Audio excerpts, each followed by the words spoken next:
talking now is like living water to saturate you, to make you happy with yourself. And that's how we travel out. I told you of a man who was passing the front of our church. We were just talking. I said, what is wrong with this Epa? Epa don't know. We did there, and I'm not saying dead there. Just like madness.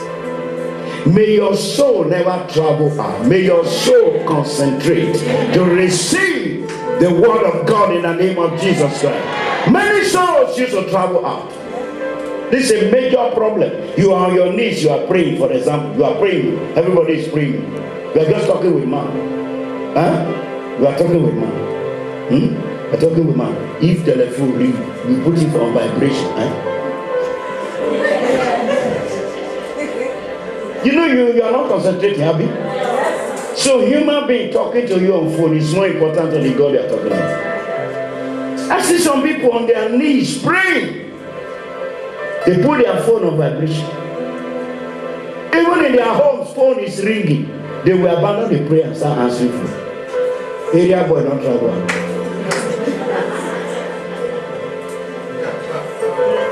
Your soul is like area boy in your life.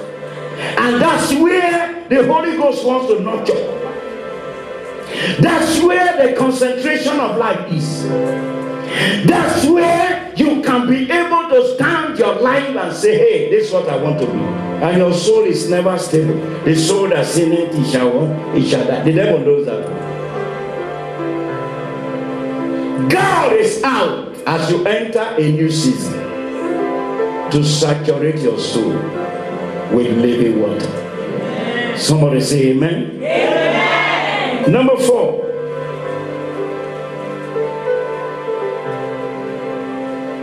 There is a new touch that is coming upon this house. Amen. Still look at that verse 38.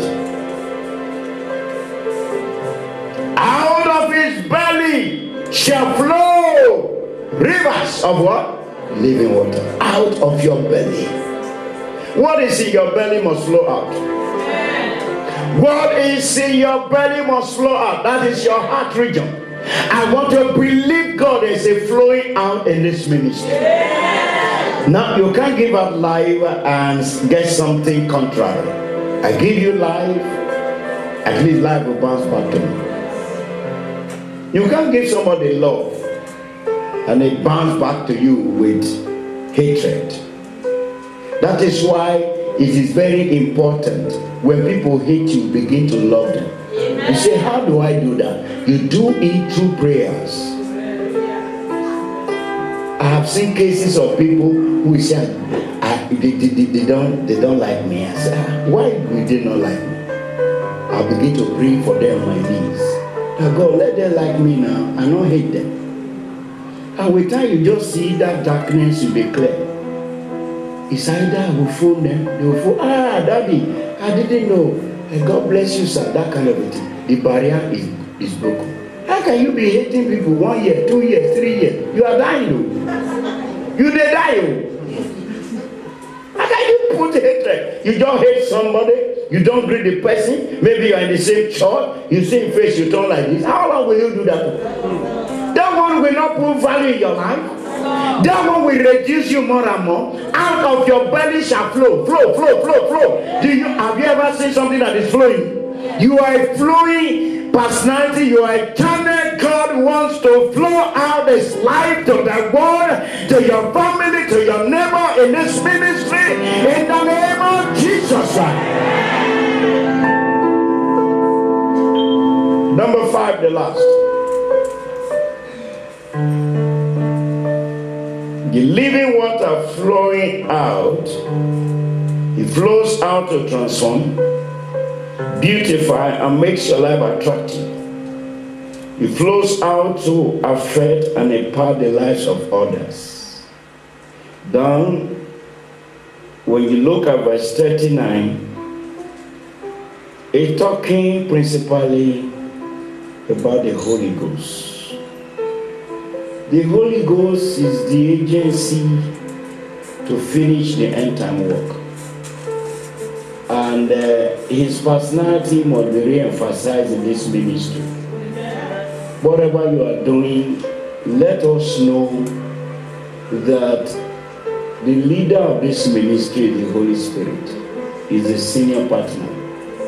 This work must be left for him. But Jesus left here in John chapter 14, verse 16 and 17, which I'm going to read. He didn't leave the work for Pastor Frank. He didn't leave the work for me.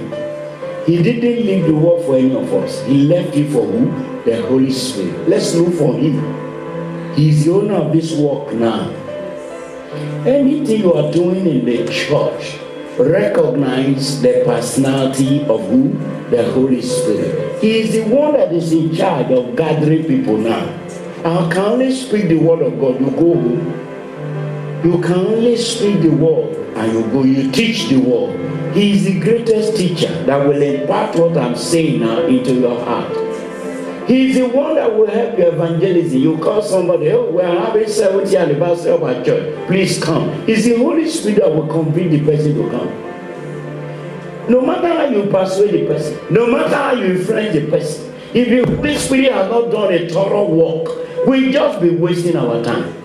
And I want to trust and believe us that we will absolutely leave ourselves and leave this ministry in the entire hand of the Holy Spirit. Wake up every morning and say, Holy Ghost, I thank you for waking me up. Do you know some people sleep, they don't wake up? Who wakes you up is the Holy Spirit.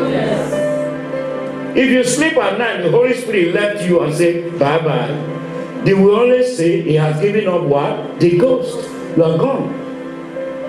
But if the Holy Spirit is at work, in the night hour, he helps you to drink good drinks. He helps you to see vision. Isn't it so? He helps you to be alive, to breathe and receive more life. And he helps you to wake up in the morning. And you wake up in the morning casually. The next thing you are toothbrush, you won't brush it and drink tea. You have not breathed the Holy Spirit. That era should stop. And those of you who don't speak in tongues, this is your season. You will speak in tongues now. How can you manage this end time? How can you manage the feast of tabernacle? How can you manage it without the Holy Ghost? This is the anchor. Jesus says in John, somebody read 14. John 14, 16, 17. A good reader, read so that I... And I will pray the Father. Jesus says, I will pray the Father. Is he praying that prayer? He shall give you another comforter. He will give you another comforter. Everybody say comforter. I didn't hear you. Comforter. Say louder. Comforter. Has money given you the best comfort you need in life? Answer me. People will not know. They think this flesh can give you comfort. Has sex ever given you